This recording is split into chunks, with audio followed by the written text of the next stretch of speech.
to watch that game. Let's just start with that. That was a fun game to watch. They did not let us down at all. High efficiency and everything else.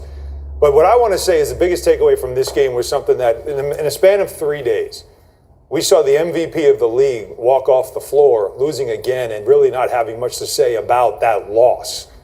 And then 3 days later, we saw a guy who was a two-time MVP in the first quarter play out of this world. I believe, JJ, you said best player in the league, right? Yeah. And so I'm going to ask a question and duck. But I'm going to ask it because I believe there's a lot of people in America who don't really watch the Denver Nuggets a lot, but because it was the Western Conference Finals on ESPN, everybody was watching. And they said the same thing. This guy's not the MVP? Prisoner of the moment, lock me up, that's fine. But looking at this player, looking at Nikola Jokic, it makes you ask that question, did we get it wrong? Because I know 3 days ago, people were calling into my radio show saying, this is the guy you made the MVP. Yeah, it's how New Yorkers sound when they call it to my show. But it's like, this guy's not the MVP because he doesn't take over the game. He doesn't force his team to win a game. He doesn't do MVP-like things because MVP, I think Michael, Kobe, LeBron, Steph, guys who are force multipliers. Nikola Jokic in the first quarter of this game was a force multiplier. It's almost like he played like Stephen A. opens First Take on a Monday after the Cowboys lose. You know what I mean? That kind of vengeance. That's how that first quarter went. And so it begs the question, and I know it's a regular season award, so that's why I'm going to duck. But did we get it wrong? Wendy? He's the computer MVP because he looks really good on a spreadsheet. I'm sorry, you haven't watched him. And now that you're getting a chance to watch, like I kept hearing the word dominant when talking about Giannis or when talking about Joel Embiid.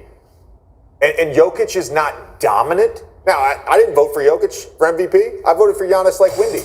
But look, this is who he is every single night. It's not about a spreadsheet. It's not about advanced analytics. He imposes his will on the basketball game as well as anyone in the league. And I'll reiterate what I said in the first hour. He's the best player in the NBA right now. You can't argue that. He is the best player in the NBA right now.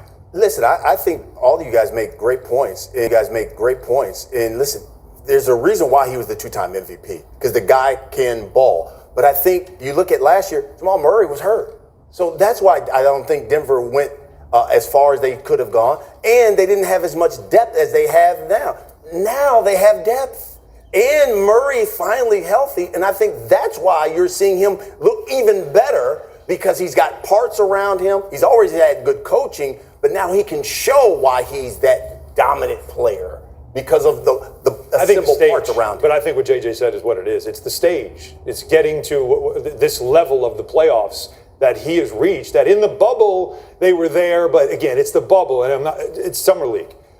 Not everybody was watching as much. Don't discredit the bubble. We're not going to do that. We're not going to do that. Everybody had the same opportunity to sleep and eat right and not travel. Like no home crowd. It was equal ground. So there's equal ground. Still, not many people really were as invested in that the same way as I think now. Correct. Where you're seeing him throw one-handed baseball passes that Russell Wilson, the Broncos wish Russell could throw that way. Because he is so dominant, then if you're the Lakers, what kind of adjustments do you need to make? Well, they did make some adjustments in this game, defensively and offensively. Let's start with the defense real quick.